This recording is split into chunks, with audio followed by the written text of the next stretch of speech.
when it comes to internet access, America is being bossed around by a very few players who have enormous political heft in the Capitol. And their goals don't align with the goals of the public. They're not evil. In fact, they're great American companies. But their motives and goals are to serve their shareholders and to make as high profits as possible. It's money that fuels this whole thing. And since 1989, AT&T has given much more money to the political system than Goldman Sachs. The telecom companies are way ahead when it comes to contributions. They also have employees in every single district. There is no upside to getting in the way of the status quo from their standpoint. Comcast and Time Warner a while ago divided up the country and consolidated their operations so that they control whole of markets. Now, New York is pretty big. So in New York, Cablevision has the Bronx and part of Brooklyn and all of Long Island and parts of New Jersey and Connecticut. Time Warner Cable has all of Manhattan and Queens and part of Brooklyn. And Comcast has parts of New Jersey and in the NYC metro area. But as you look down the list, these are the biggest areas of the country. It's one major cable company per each area. There is no competition. This happened because 40 years ago, they got exclusive franchises, often by persuading monetarily city council members to hand them those exclusive franchises. And so even though that's been outlawed since '92, they still have enormous market power there.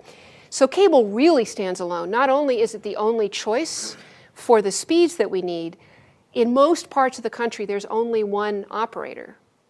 There's copper, cable, and fiber. Copper wire, used for the telephone system, has the lowest capacity and is the oldest of the three. Cable, faster, higher capacity, but only for download, not for upload. And then fiber, potentially unlimited speeds, just lasers sending light through it. All right, that is now your technical background for the entire thing, all right? So as we move from 1 megabit per second download to 10, DSL, which is the portion of the copper line used for higher speeds, drops away. DSL can't provide that capacity.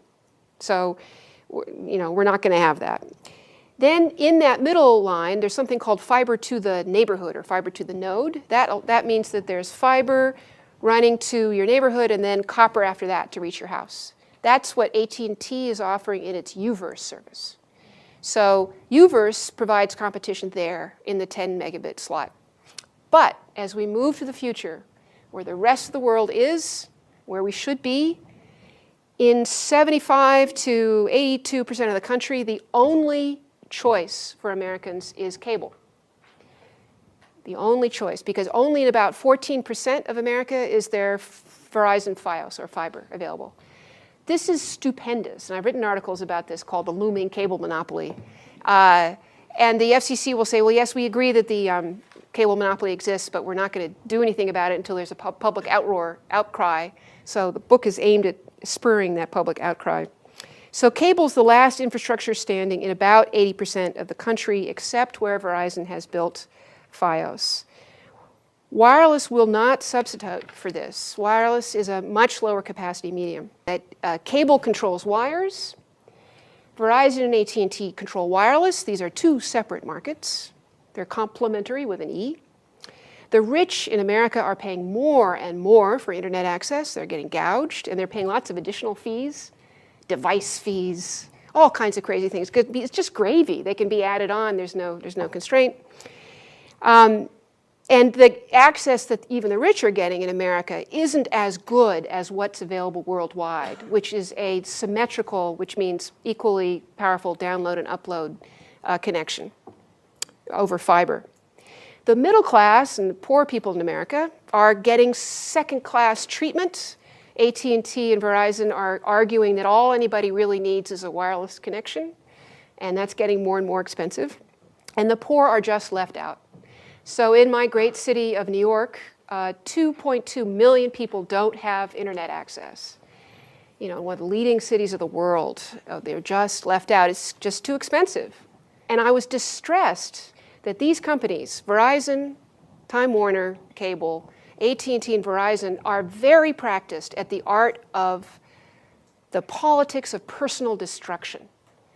If they could, they would smear anybody who tries to disrupt their marketplace. And so I decided it was important to write a book about this, is that we've released the providers of these basic utility services from either competition or oversight. They are unconstrained in their activities in the field.